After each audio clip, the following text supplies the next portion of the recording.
Handa na ang bubuhing Tri-Committee ng Kamara na mangunguna sa investigasyon hinggil sa manumalyang flood control projects. Handa naman daw bitawan ng mga kongresista ang investigasyon sakaling may masangkot sa kanilang mga miyembro sa issue. Si JM Pineda sa detalye.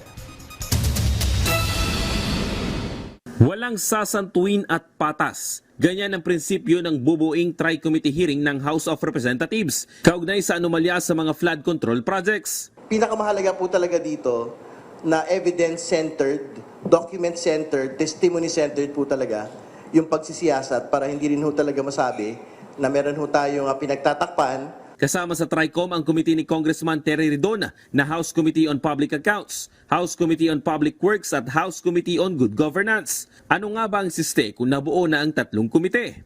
Una, tatanggapin ang mga reklamo o sumbong mula sa taong bayan at whistleblowers. By project ang iimbestigahan at hindi ang taong kasangkot. Ayon kay Ridon, hindi ito witch hunting o naghahanap ng masisisi.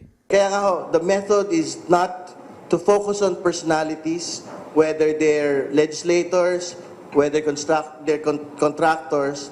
The method is to focus on what the project had been. Kung halimbawa, nadawit sa akusasyon ang mga kabaro ng Kamara, bibitawan ito ng komite at i-endorso sa isang independent third-party probe o sa executive-led probe.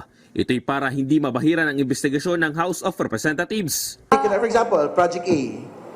O, di Project A, o, nangyari dyan, o, basta na yan, project type, explain yan, o, sino yung contractor dyan, gano'n.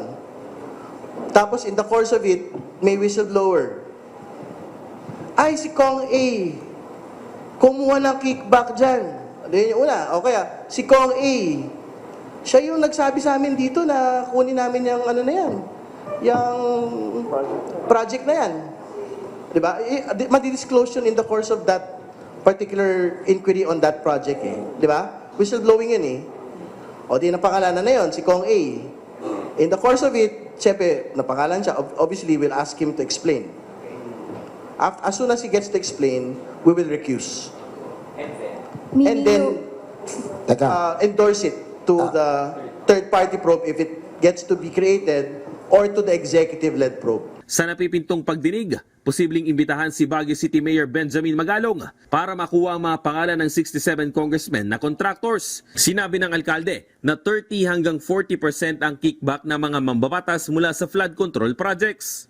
We will require Mayor Magalong to do under oath. Number one, disclose sino po yung 67 lawmaker contractors na binabanggit niya in the last couple of weeks. Second, sino yung lawmakers na tumatanggap po ng kickback na 30 to 40%, nasaan po yung mga dokumento.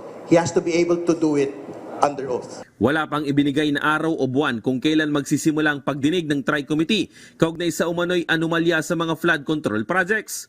Kung sakaling mabuo na ang nasabing komite, ang kanilang mga nakuwang datos at rekomendasyon ay pwedeng gamitin ng Ombudsman, DPWH para sa blacklisting at ng Sandigan Bayan para sa criminal charges. JM Pineda para sa Pambansang TV sa Bagong Pilipinas.